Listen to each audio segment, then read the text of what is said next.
لوگ محفل کو سجاتے ہیں کہ آپ آتے ہیں. بڑا پیارا قلم اٹھا کر لکھتے ہیں وادیاں سرو سمن پھول شگوفے گنجے. وادیاں سرو سمن پھول شگوفے گنجے. ندیاں ابر شجر حمد سناتے جرنے.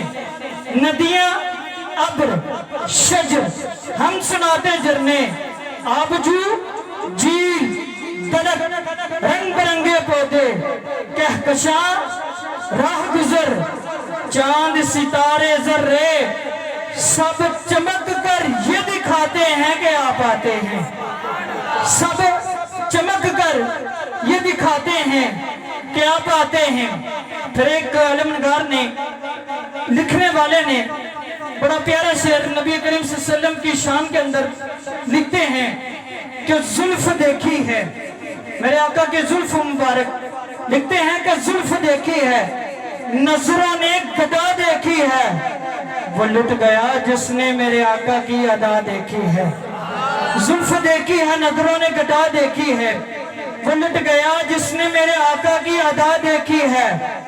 اپنے چہرے کو چھپانا نہ میرے آقا بعد مدت کے مریضوں نے شفا دیکھی ہے. اپنے چہرے کو چھپانا نہ میرے آقا بعد مدت کے مریضوں نے شفا دیکھی ہے. آئیے اب اس بارگاہ کے اندر آپ کو میں لے کے چلتا ہوں. نبی کریم صلی اللہ علیہ وسلم اپنی مسجد سے نکلتے ہیں سفر کرتے ہیں کرتے کرتے مدینے کے اس رستے پر پہنچتے ہیں. یہ شعر یاد رکھیے گا اس کو ذہن کے اندر رکھنا ہے. اس کا جملہ آخر میں آپ کو سمجھ آئے گا کہ زلف دیکھی ہے نظروں نے گدا دیکھی ہے. یہ شعر آپ نے نظروں کے اندر رکھنا ہے. لکھتے ہیں کہ نبی کریم صلی اللہ علیہ وسلم اب گزرے اس رستے کے اوپر آپ تشریف فرما ہوئے تو وہاں پر ایک قافلہ تھا. اس قافلے نے پڑاؤ کیا ہوا تھا.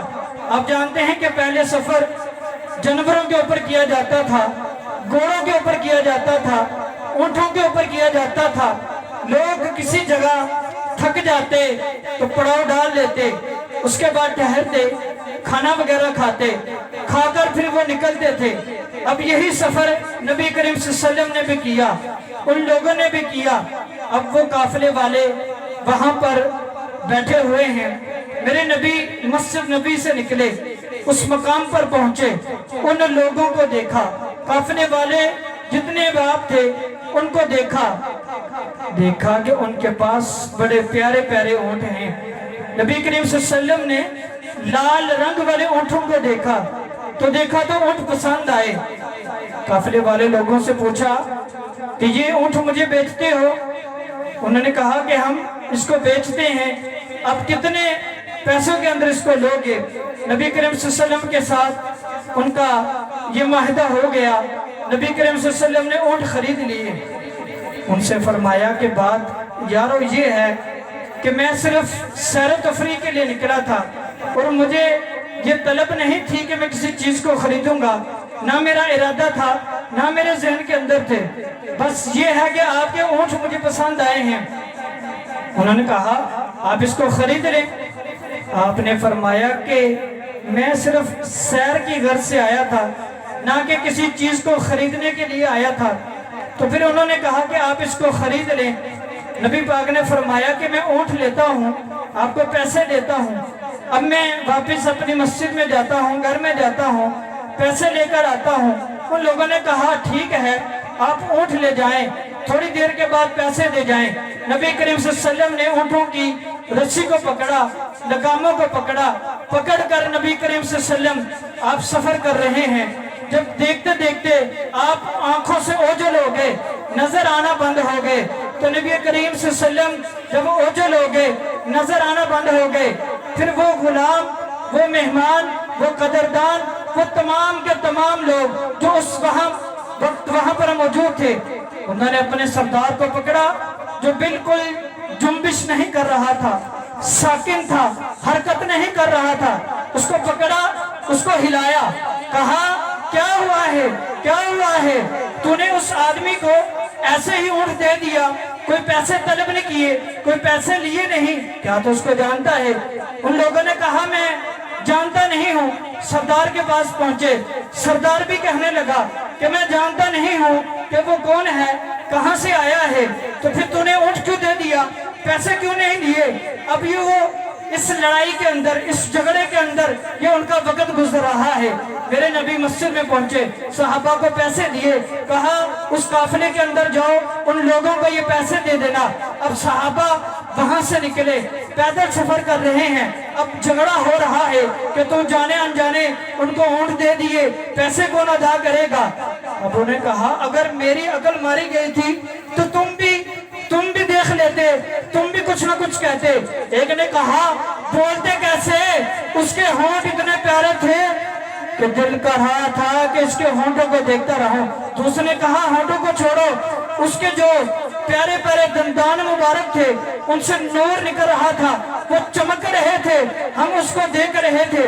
تیسرے نے کہا دانتوں کوئی بات کرتے ہو، ان کا چہرہ اتنا پیارا تھا، ان کا چہرہ اتنا پیارا تھا کہ ہم اس کے چہرے کو دیکھتے رہے، ہم پیسوں کا کوئی فرض ہی نہیں رہا۔ اب یہ لڑائی ہوئی، ایک خیمے سے عورت نے پردہ اٹھایا، پردہ اٹھا کر آواز دی اگر وہ شخص، وہ بندہ تمہیں پیسے ادا نہ کرے تو اس کے اونٹوں کے تمام پیسے میں ادا کروں گی۔ اس نے کہا اس وقت خرید و فروخت کے اندر تو کوئی شاہد نہیں تھی، گواہ نہیں تھی، اب تو کیسے کہتی ہے؟ وہ کہتی ہے اللہ کی عزت کی قسم، اس شخص کا چہرہ مجھے یہ بتا رہا تھا ایسا چہرہ کبھی کسی جھوٹے کا ہو نہیں سکتا۔ ایک نے آپ کے چہرے کی بات کی ہے، ایک نے دندان مبارک کی بات کی ہے، ایک نے آپ کے ہونٹوں کی بات کی ہے۔ اتنی دیر صحابہ کرام پہنچے، آپ نے پیسے ادا کیے۔ اب ان لوگوں نے کہا کہ یار اتنا ایماندار شخص، اتنا خوبصورت شخص ہے کون؟ کہا یہ وہی شخص ہے جس کو لوگ محمد عربی صلی اللہ علیہ وسلم کہتے ہیں۔ انہوں نے کہا اتنا پیارا شخص، اتنا پیارا شخص، اتنی محبت اور اتنا ایماندار شخص، ہمیں ان کی بارگاہ میں لے چلے، ہم سب کلمہ پڑھ کر اسلام کے اندر داخل ہونے آئے ہیں۔ تو شاعر لکھتا ہے کہ زلف دیکھی ہے نظروں نے گٹا دیکھی ہے۔ اب سمجھ آیا شعر کہ زلف دیکھی ہے نظروں نے گٹا دیکھی ہے، ارے وہ لٹ گیا جس نے میرے آقا کی ادا دیکھی ہے۔ آئیے انہی اشعار کے ساتھ میں دعوت نام دے رہا ہوں۔ ہمارے بہت ہی محبت کرنے والے اللہ رب العزت ان کے سوز و گراز کے اندر مزید برکت عطا فرمائیں۔ میری مراد محمد ہمانیوں قادری صاحب تشریف لاتے ہیں، محبت سے استقبال کیجئے۔ نعرہ تکبیر، اچھی بول میرے بھی، نعرہ رسالت، نعرہ رسالت۔ ادھر مطلب یہ نہیں کہ میں کہوں گا ہاتھ کھڑے کرنے، نعرہ رسالت، نعرہ حیدری، نعرہ غوثیہ، آمد مصطفیٰ، سرکار کی آمد، دلدار کی آمد، منٹھار کی آمد، حضور کی آمد، نعرہ رسالت۔